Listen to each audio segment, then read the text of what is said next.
वगैरह देते हो, हाफ ईयरली देते हो, मिड टर्म देते हो, तो जितने भी आपके स्कूल के एग्जाम्स होंगे उसमें भी ये इंपॉर्टेंट तो है ही। क्वेश्चन क्या है?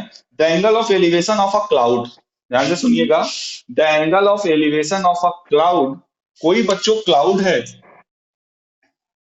सपोज करिए ये कोई क्लाउड है, ठीक, the angle of elevation of a cloud from a point h meter above the surface of a lake, from a point h meter above, from a point h meter above from the surface of the lake।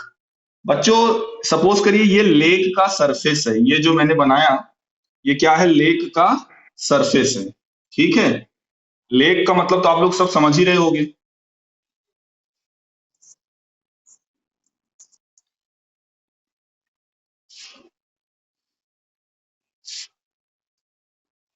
देखिए फिर से मैं पढ़ता हूं question.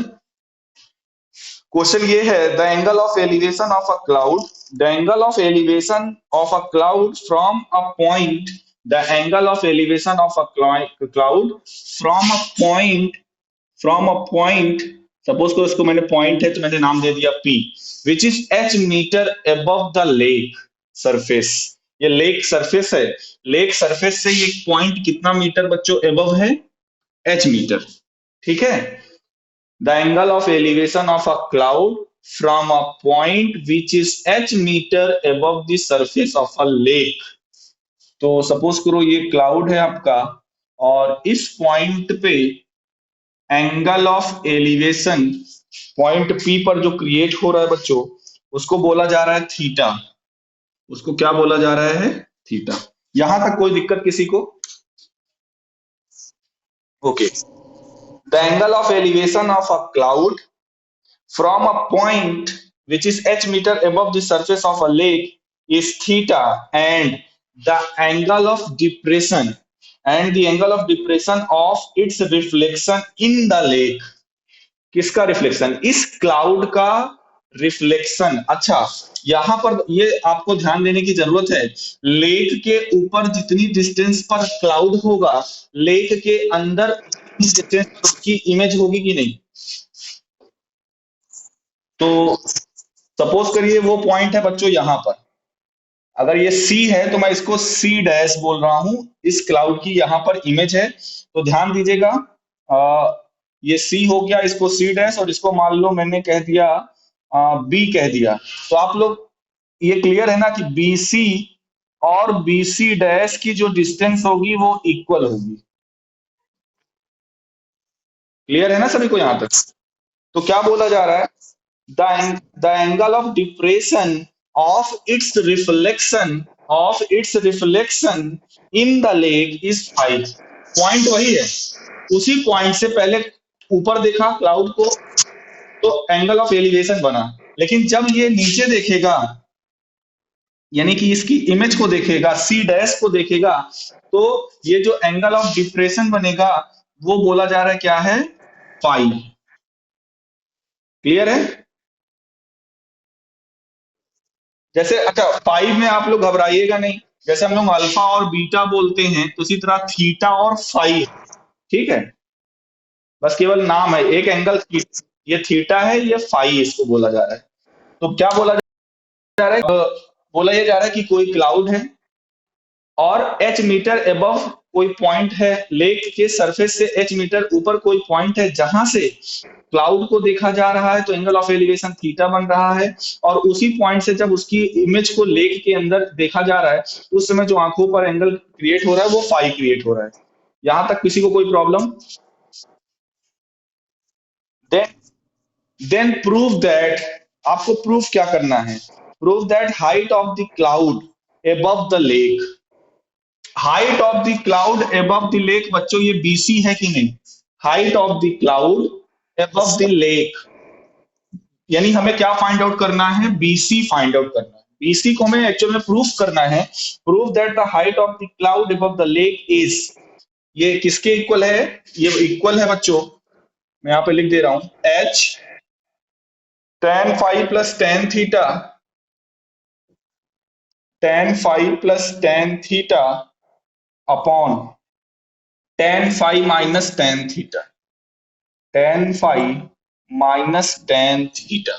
मैं बच्चों जानबूझ के मैं थोड़ा सा टफ लेकर चल रहा हूँ, ये डिफिकल्ट वाला केस मैं लेकर चल रहा हूँ। यहाँ पे देखिए कोई नंबर मैंने नहीं लिया, चाहता तो मैं पर्टिकुलर एंगल या कुछ हाइट में ले सकता था, क्योंकि आपको आपको जो क्वेश्चन मिलेंगे यही एग्जैक्टली मिल सकता है, या इस टाइप के आपको दो तीन क्वेश्चन बच्चों इस टाइप के आपको मिलेंगे जब भी आप सैंपल पेपर वगैरह सॉल्व करोगे, जिसमें हो सकता है हाइट ये पता हो सकता है क्या पता यही मिल जाए। तो अगर मेरा ये मानना है कि अगर आपको ये समझ में आ गया तो आपको बिल्कुल पूरा हो जाएगा, कोई भी केस इस टाइप का दे दिया जाए, 5 नंबर का ये क्वेश्चन आपको मिलेगा। खैर, और प्री बोर्ड जो यहाँ पर इस साल का प्री बोर्ड, और इस साल का जो प्री बोर्ड में, दोनों प्री बोर्ड में हमने इस टाइप का क्वेश्चन दिया था। ओके। हाँ, बिल्कुल, तो वही मैंने कहा ना कि अगर एक्सटर्नल में नहीं तो इंटरनल में जितने भी एग्जाम होंगे और लॉन्ग में ही हाइट एंड डिस्टेंस आता है, तो इस तरह का क्वेश्चन आपको जरूर देखने को मिल सकता है। ओके, तो क्वेश्चन समझ में आया? अभी तक तो मैं सिर्फ क्वेश्चन समझा रहा था। क्वेश्चन ये है कि कोई क्लाउड है और H metre above surface, lake के सरफेस से एच मीटर एबव कोई पॉइंट है जहां से क्लाउड को और उसकी इमेज को देखा जा रहा है। जब क्लाउड को देखा जा रहा है तो angle of elevation theta create हो रहा है, जब उसकी इमेज को देखा जा रहा है तो डिप्रेशन फाई क्रिएट हो रहा है। तो प्रूफ करो height of the cloud above the lake is this, H times tan phi plus tan theta upon tan phi minus tan theta. यानी हमें बीसी फाइंड आउट करना है। क्लियर है सभी को? कोई दिक्कत? Okay, let BC equals to X. हम बीसी को एक्स मान ले रहे हैं, ठीक है, एक्स मीटर मान ले रहे हैं बीसी की हाइट को। अब मैं थोड़ा सा रफ कर दे रहा हूं क्योंकि जगह फिर पूरी घिर जाएगी। इसको सॉल्व करते हैं। देखिए, आप लोग ना हटा दीजिएगा, क्वेश्चन फिगर पूरा बना रहने दीजिएगा, तो ये मत सोच लीजिए सर ने हटा दिया हम भी हटा देते हैं। ओके, अरे बाप रे, मैंने नीचे वाला मैंने हटा दिया, नीचे वाला तो रहेगा जिसको, हाँ वीडियो, बिल्कुल वीडियो रहेगी। देखिए ये सी डैश है। ओके, आपके पास दो ट्राइंगल बन रहे होंगे, नाम दे देते हैं थोड़ा सा, सी पी, इसको मान लो ए दे दिए। तो मैं कह रहा हूं आपके पास दो राइट एंगल ट्राइंगल है, कोई बताएगा कौन कौन सा जो यहाँ पे हमें लेना है?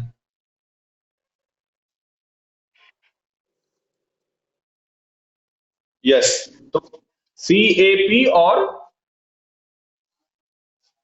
P A C dash. तो पहले मैं ले रहा हूं इन ट्राइंगल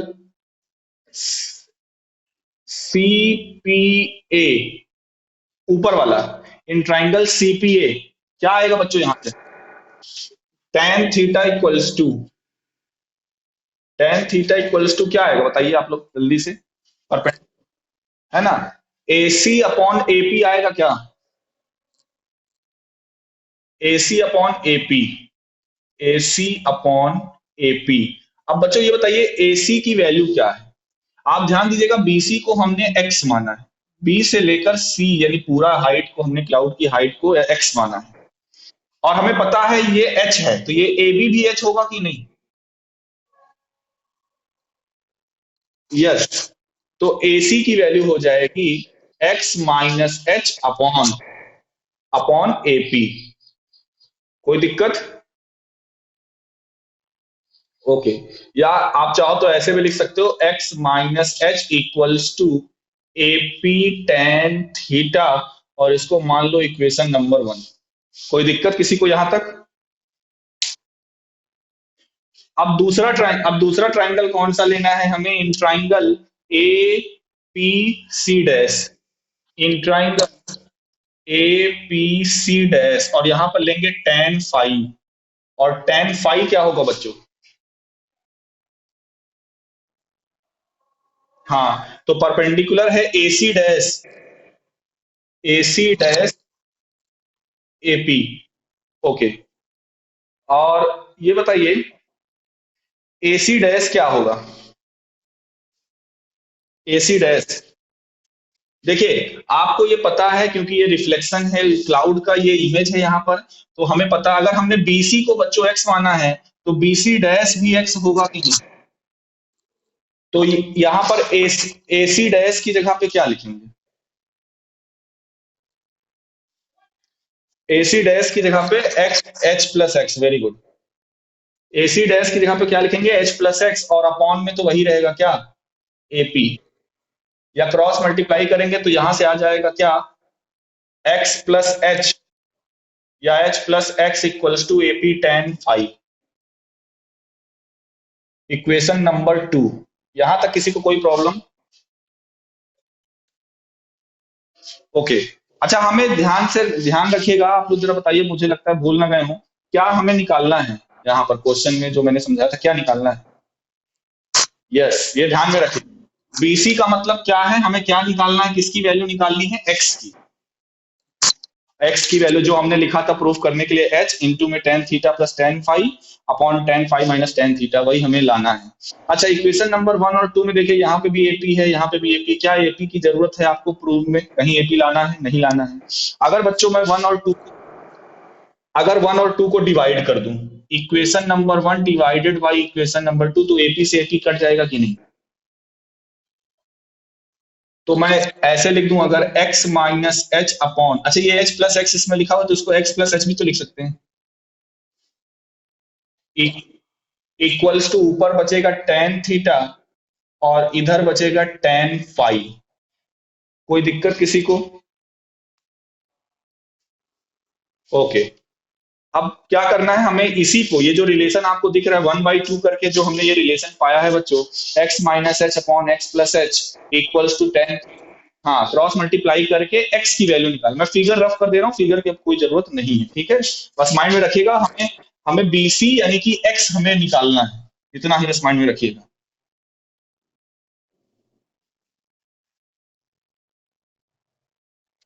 तो चलिए जरा क्रॉस मल्टीप्लाई करिए। जब आप tan फाइव को इसमें मल्टीप्लाई करेंगे तो क्या आएगा, x x tan phi minus H tan five आएगा, यही चीज, इक्वल्स टू, इक्वल्स टू में क्या आएगा, x tan theta plus H tan theta equal x tan theta plus H tan theta. यही यही आएगा कि नहीं बच्चों? अब करिए क्या, हमें x चाहिए, हमें क्या चाहिए, x। x वाले टर्म को एक तरफ कर लीजिए, इस वाले x वाले टर्म को आप LHS भेज दीजिए, और इस h वाले टर्म को आप RHS भेज दीजिए, तो क्या हो जाएगा ये, x tan phi minus X tan theta equals to, ये वाला इधर आ जाएगा, ये हो जाएगा माइनस में, इधर आएगा तो प्लस में, तो h tan five plus h tan theta. कोई दिक्कत किसी को? यहां से आप x कॉमन ले लीजिए तो आएगा tan phi minus tan theta.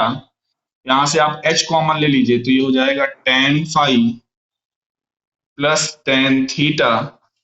तो x की वैल्यू हो जाएगी h, और इनटू में tan five plus tan theta, और अपॉन में tan phi minus tan theta.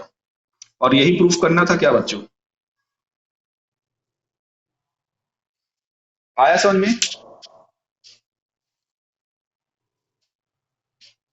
तो इस तरह का क्वेश्चन आप लोग, अब देखिए ये मैंने एक क्वेश्चन बताया है, इस तरह के क्वेश्चन अगर आपको कभी भी मिलते हैं तो बिल्कुल आप, ये जनरल फॉर्म मैंने बता दिया, अगर आप थीटा फाइव एच लेकर आप समझ रहे हैं, बिल्कुल बिल्कुल, ठीक है, क्वेश्चन मैं सेंड कर दूंगा अभी क्लास के बाद में।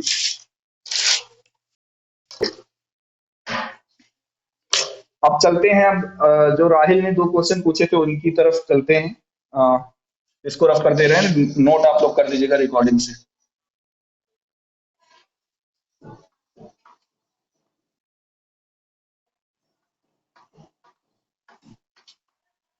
ओके।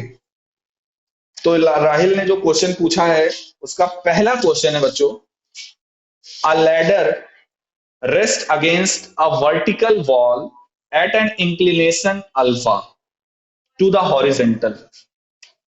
एक वर्टिकल वॉल है, सपोज करिए ये एक वर्टिकल वॉल है, वॉल मतलब दीवार, और एक लैडर जो है इस पर टिकी हुई है, लैडर मतलब सीढ़ी, और जिसका हॉरिजेंटल, हाँ, जिसका हॉरिजेंटल से इंक्लिनेशन मतलब एलिवेशन कितना बोला जा रहा है, अल्फा। यहां तक कोई प्रॉब्लम? ओके। अब आगे ये बोला जा रहा है बच्चों, first it's foot is pulled away from the wall. Suppose करो, इस पे मान लो भूपेंद्र इस सीढ़ी पे चढ़ रहा था। राहिल जब देखा कि भूपेंद्र ऊपर टॉप की तरफ बस पहुंचने ही वाला है तो गया नीचे से सीढ़ी खींच लिया। टांग नहीं, सीढ़ी को। ये भूपेंद्र भूपेंद्र यहाँ पहुंच चुका है। राहिल आया, नीचे से सीढ़ी को पकड़ा और स्लाइड कर दिया, थोड़ा सा खींच लिया। तो राहिल ने जब थोड़ा सा सीढ़ी को खींचा, तो सपोज करो उसने सीढ़ी को खींचा, कुछ ये सीढ़ी ऊपर से स्लाइड करते हुए यहां से यहां पर आ गई। ठीक है। अच्छा, इन दोनों ही सिचुएशन में एक चीज बच्चों सेम रहेगी। वो सेम क्या रहेगी? Length of ladder. क्या सीढ़ी की लंबाई कम हो जाएगी क्या?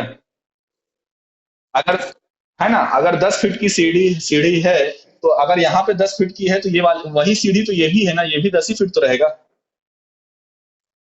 अगर मैं नाम दे दूं ABC, इसको कह दूं D और इसको कह दूं E, तो मैं यहां पर ये कहना चाहता हूं कि AB और ED या DE, AB और DE इक्वल है क्योंकि दोनों सेम लैडर है। ठीक है। अब बोला क्या जा रहा है फिर से सुनिए।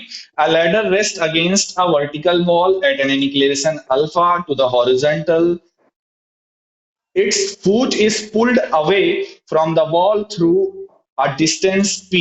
मतलब ये कि ये EB की जो वैल्यू है, EB की कितना डिस्टेंस पीछे राहिल खींचता है, P मीटर या P यूनिट नहीं दिया हुआ है।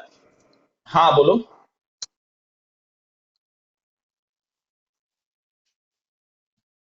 इसके equals to EB equals to, नहीं नहीं नहीं, बिल्कुल नहीं, बिल्कुल नहीं, बिल्कुल नहीं। अभी मैं हाँ, ये जरूरी नहीं है कि राहिल ने जितना खींचा उतना ही तुम नीचे सीढ़ी भी उधर से नीचे आए, ऐसा जरूरी नहीं है।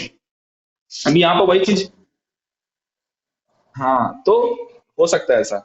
बोला ये जा रहा है कि it's foot is pulled away from the wall through a distance P so that, सुनना ध्यान से तुम्हारा कंफ्यूजन क्लियर होगा, so that it's upper and यानी सीढ़ी का it's upper and slides a distance Q down the wall. मतलब AD की वैल्यू कितनी बोली जा रही है, क्यू। एडी की वैल्यू क्या बोली जा रही है, क्यू। मतलब इधर से पी मीटर, इधर पी डिस्टेंस इन्होंने स्लाइड किया, खींचा, तो ऊपर से सीढ़ी क्यू डिस्टेंस नीचे आ गई। ऐसा क्वेश्चन में कहा जा रहा है, down the wall and then ladder makes an angle beta to the horizontal. और इस सिचुएशन में लैडर का जो एलिवेशन है वो कितना है, डिग्री का है। ठीक है।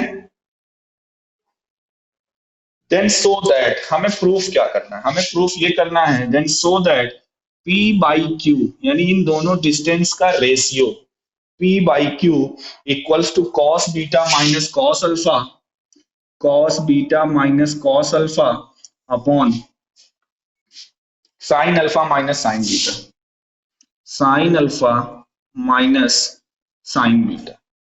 ये हमें बच्चों प्रूफ करना है। ओके, चलिए करते हैं। यहां पे भी हमारे पास दो ट्राइंगल है, कौन कौन सा? ओके, तो हम सॉल्यूशन स्टार्ट करते हैं।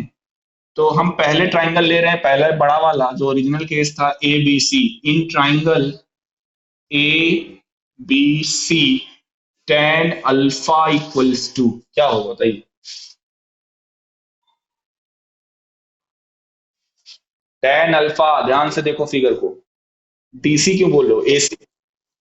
हाँ ये, यस, ए सी अपॉन बीसी। एक सेकंड, यहाँ पे अब हम टेन अल्फा नहीं लेने जा रहे हैं, यहाँ पे हम टेन अल्फा नहीं लेंगे। क्यों नहीं लेंगे? देखिए, हमें जो प्रूफ करना है, ध्यान से देखिए, उसमें साइन और कॉस है कि नहीं, है ना। और यहाँ पे हमारे हमारे पास ये भी पता है, एक रिलेशन भी पता है, ए बी बराबर डी ई। तो ये हाइपोटेनियस है कि नहीं दोनों ही ट्राइंगल के लिए, है ना। और हाइपोटेन्यूज हमें लेना है तो tan कॉट से हटना पड़ेगा, हमें दूसरी तरफ जाना पड़ेगा, और जो प्रूव करना है उसमें भी। और याद करिए जब मैंने बताया था कि हाइट एंड डिस्टेंस में 95-99% हम लोग tan कॉट इस्तेमाल करते हैं, लेकिन कुछ केसेस में हम लोग sin कॉस भी ले सकते हैं। तो जैसे यहाँ पर हम लेने जा रहे हैं साइन अल्फा, पहले दोनों लेंगे क्योंकि साइन भी देखिए, अल्फा देखिए यहाँ पे जो प्रूफ करना है कॉस के साथ भी है साइन के साथ भी है, इसी तरह बीटा भी साइन के साथ भी है कॉस। तो यहाँ पर पहले ट्राइंगल में जैसे एबीसी ले रहे हैं, तो हम पहले यहाँ पे ले रहे जा रहे हैं साइन अल्फा, और साइन अल्फा होता है परपेंडिकुलर अपॉन हाइपोटेन्यूज। परपेंडिकुलर है एसी और हाइपोटेन्यूज क्या है, ए बी, ए बी। और अगर हम ए बी को क्रॉस मल्टीप्लाई कर दें तो A C equals to A B sine alpha, ये आएगा कि नहीं, और इसको इक्वेशन 1 मान ले, कोई दिक्कत। इसी तरह से अभी इसी ट्राइंगल में रहेंगे, इसी ट्राइंगल में है, और इसी ट्राइंगल में अब मैं ले रहा हूं कॉस अल्फा। क्या ले रहा हूं, कॉस अल्फा। बताइए इसी एबीसी में ही कॉस अल्फा क्या होता है, बेस अपॉन हाइपोटेनिस, बेस है BC, C upon cross multiply कर दो तो BC equals to A B cos alpha, और इसको बोल दो इक्वेशन नंबर 2। ये इक्वेशन 2 हो गई, ये इक्वेशन 1 हो गई। कोई दिक्कत यहां तक, बोलो बोलो। ओके, अब आइए, एक और ट्राइंगल आपके पास है, वो कौन सा है, नाम बताइए। इन ट्राइंगल, यस, डीई सी, इसमें भी साइन और कॉस दोनों लेंगे। पहले हम ले रहे हैं साइन बीटा। बताइए यहां से साइन बीटा क्या है,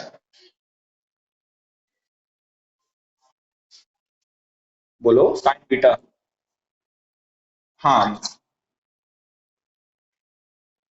साइन ले रहे हैं, बेस ईसी नहीं ले। हाँ, डीसी अपॉन डीई। अच्छा, डीई को अगर मैं ए बी लिख दूं, कोई दिक्कत किसी को, क्योंकि डीई और ए बी बराबर है। तो हम यहाँ पर ए बी लिख रहे हैं, और आप रीजन चाहे साइड में लिख लीजिएगा, S DE equals to A B. Cross multiply करिए तो डीसी की वैल्यू हो जाएगी A B sine beta, equation number 3 मान लीजिए। कोई दिक्कत। अब इसी पे, इसी ट्राइंगल में कॉस बीटा लगाइए,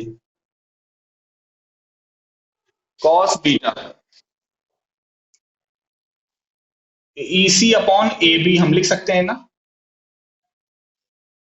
क्रॉस मल्टीप्लाई कर दो, ईसी की वैल्यू क्या आ गई, A B cos beta, equation number 4।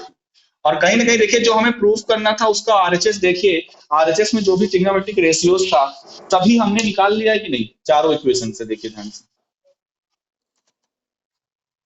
है ना। अब हम इसका एलएचएस लेके चल रहे हैं, जरा ध्यान से देखिएगा, एलएचएस क्या है, पी बाई क्यू। हम एलएचएस लेके चलेंगे और आरएचएस लाएंगे, हमारा प्रूफ हो जाएगा। देखिएगा,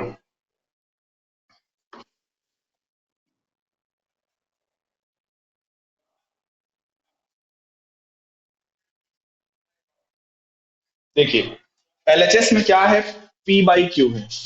एलएचएस क्या है, पी बाई क्यू। अच्छा ये बताइए, फिगर तो मैंने खैर रफ कर दिया, फिगर से पी बाई क्यू कोई बता सकता है, या चलो शॉर्ट में फिगर कहीं बना लेते हैं, छोटा सा ऊपर बना लेते हैं। एक ये था, ऐसा था, ये कुछ ऐसा था, ये ए था, ये बी था, ये सी था, ये डी था, ये ई था, यही था कि नहीं बच्चों। अब जरा देखिए पी बाई क्यू, ये पी था और ये क्यू था, तो पी बाई क्यू में बीई अपॉन एडी लिख सकते हैं क्या, बीई अपॉन एडी लिख सकते हैं। अब जरा बीई को देखो, क्या बीई को आप ऐसा लिख सकते हो क्या, CE minus CB, CE minus BC या सीबी, बात एक ही है। मतलब टोटल, टोटल में से बीसी को घटा दो तो पी ही तो आएगा। इसी तरह से एडी को एसी माइनस सीडी या डीसी, एसी माइनस सीडी या डीसी, कोई दिक्कत। अब जरा देखिए चारों इक्वेशन का हम यूज करने जा रहे हैं। क्या लिखा हुआ है? पहला लिखा हुआ है सीई। सीई की वैल्यू ये है, ईसी बोलो या सी, क्या है? A B cos beta minus BC. BC की वैल्यू क्या है? ये है equation 2, A B cos alpha upon AC. AC की वैल्यू क्या है? A B sine alpha. A B sine alpha minus C D. और सी डी की वैल्यू क्या है? A B sine beta. A B sine beta. Numerator और denominator में कुछ कॉमन है क्या? ए बी कॉमन है ना न्यूमरेटर में भी और डिनोमिनेटर में भी। तो अंदर क्या बचेगा? Cos beta minus cos alpha. और यहां पे बचेगा, आप ए बी कॉमन ले लोगे तो sine alpha minus sine beta. और ए बी से भी कैंसिल हो जाएगा, equals to R H S. और यही हमें प्रूफ करना। आया समझ में? ओके, तो चलिए बढ़ते हैं अगले क्वेश्चन की ओर। टाइम वेस्ट नहीं करते हैं, चाहते हैं तीनों के तीनों क्वेश्चन हो जाएं क्लास में। रफ कर देना इसको, आप लोग नोट कर लीजिएगा रिकॉर्डिंग से।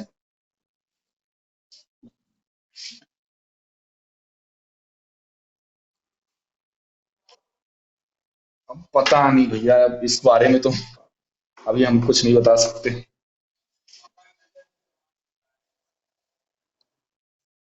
नहीं, हमें इस बारे में जानकारी नहीं है। ओके। हाँ, ये कहेंगे कि क्लासेस जितनी भी चलती हैं रेगुलर जरूर लीजिए, क्योंकि अटेंडेंस भी हो रही है और बोर्ड का हो सकता है क्राइटेरिया जिस तरह इस साल का है, अगर अगले साल भी ऐसा रहा तो ये सारी चीजें बहुत काउंट अप होने वाली है। खैर, अब अगला क्वेश्चन है, a vertical tower stands on a horizontal plane and is surmounted by a vertical flag stub। अब ध्यान से देखिएगा, एक टावर है, एक टावर है और इस टावर के ऊपर एक फ्लैग स्टफ जो है सर माउंटेड है। सर माउंटेड का मतलब जैसे आप लोगों ने मेंसुरेशन में पढ़ा होगा, है ना, कि ऊपर उसके वो डायग्राम आ जाता है। नीचे ध्यान से देखिएगा, ए बी मैं इसको बोल दे रहा हूं, ए बी बच्चों टावर है और ए एफ जो है वो फ्लैग स्टफ है, झंडा। ठीक है, ये ए एफ जो है फ्लैग स्टफ है, जो उसके रॉड होती है झंडे की। ए एफ फ्लैग स्टफ है और ए बी क्या है? कोई टावर है। क्या बोला जा रहा है? एक कोई फ्लैग स्टफ है जो किसी टावर के ऊपर सर माउंटेड है। A vertical tower stands on a horizontal plane and is surmounted by a vertical flag staff of height h। और इस फ्लैग स्टफ एफ की हाइट क्या बोला जा रहा है? h है। कोई दिक्कत यहां तक? The angle of elevation of the bottom and top of a flag stuff. पहले बॉटम को, फ्लैग स्टफ का, ये फ्लैग स्टफ है, इसके बॉटम का और इस फ्लैग स्टफ के टॉप का एंगल ऑफ एलिवेशन, बॉटम का बोला जा रहा है अल्फा है और टॉप का बोला जा रहा है बीटा है। यानी ये अल्फा हुआ और ये बीटा हुआ। यहां तक कोई problem? Then prove that height of the tower. Tower क्या है? A B. मैंने पहले ही बोल दिया था, यहाँ पे टावर क्या है? A B. तो ए बी की वैल्यू आपको क्या प्रूफ करनी है? H tan alpha upon, A B की वैल्यू क्या प्रूफ करनी है? H tan alpha upon tan beta minus tan alpha. ठीक है, ये क्वेश्चन हुआ खत्म। ये हमारा क्वेश्चन है और ये हमें प्रूफ करना है। यहां तक किसी को कुछ डाउट हो, पूछना हो तो पूछ सकते हो। ओके, चलिए प्रूफ पे आते हैं। ये हमें प्रूफ करना है और यहाँ पे भी आपको दिख रहा होगा हमारे पास दो ट्राइंगल हैं। तो पहले कोई भी ले लो, चाहे छोटा वाला ले लो चाहे बड़ा वाला ले लो। चलो बड़ा वाला ही चाहे ले लो, या इसको सी बोल देते हैं। तो इन ट्राइंगल, पहले छोटा वाला ही ले लेते हैं। In triangle A B C, A B C में छोटे वाले में मिलेगा tan alpha. Tan alpha equals to A B upon B C, या यहां से हम लिख सकते हैं A B equals to B C tan alpha equation number one लिख सकते हैं कि नहीं? ओके। अब इक्वेशन सेकंड वाले ट्राइंगल में ये triangle F C B tan beta और टेन बीटा यहां से क्या होगा? H plus A B perpendicular यही होगा क्या? एच प्लस ए बी और अपॉन में बेस वही रहेगा बी सी। कोई दिक्कत यहां तक है ना? इसको हम क्या लिख सकते हैं, इधर भी क्रॉस मल्टीप्लाई करते हैं तो H plus A B equals to B C tan beta equation number two. कोई दिक्कत? ओके। अब करते क्या है बच्चों, फिर से देखिए बीसी की जरूरत नहीं है, बेस की जरूरत प्रूफ में कहीं पे भी नहीं है। हम इसको काटना चाहते हैं तो वन और टू को डिवाइड कर दें। तो जब वन और टू को आप डिवाइड करोगे इक्वेशन इक्वेशन नंबर वन और टू को जब डिवाइड करेंगे तो एलएचएस में क्या आएगा? A B upon H plus A B equals to BC से बीसी कट जाएगा, tan alpha upon tan beta. कोई दिक्कत किसी को? ओके। अब क्या करिए, अब आप कर दीजिए क्रॉस मल्टीप्लाई। जब आप क्रॉस मल्टीप्लाई करोगे बच्चों तो देखिए मैं इधर लिख दे रहा हूं, A B tan beta equals to A B tan beta equals to क्या आएगा? H tan alpha plus A B tan alpha. ऐसे ये मल्टीप्लाई हो रहा है ना ये। तो एक बार H H tan alpha plus A B tan, अब ए बी टेन अल्फा को आप क्या करो एलएचएस में भेज दो, तो ये हो जाएगा A B tan beta minus A B tan alpha और इक्वल्स टू में क्या है? H tan alpha. कोई प्रॉब्लम?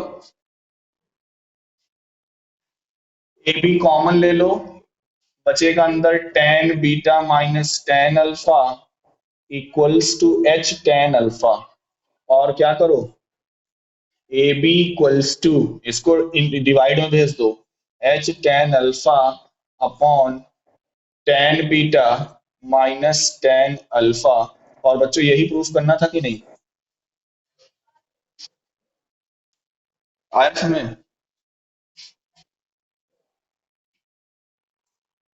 कोई दिक्कत?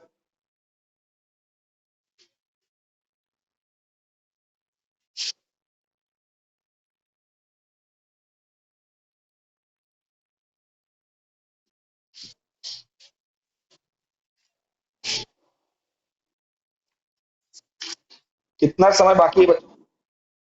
मेरे पास नंबर नहीं है ना, एक पेपर पे लिख के कोई नंबर दे दो तो हम बनवा देंगे अलग से।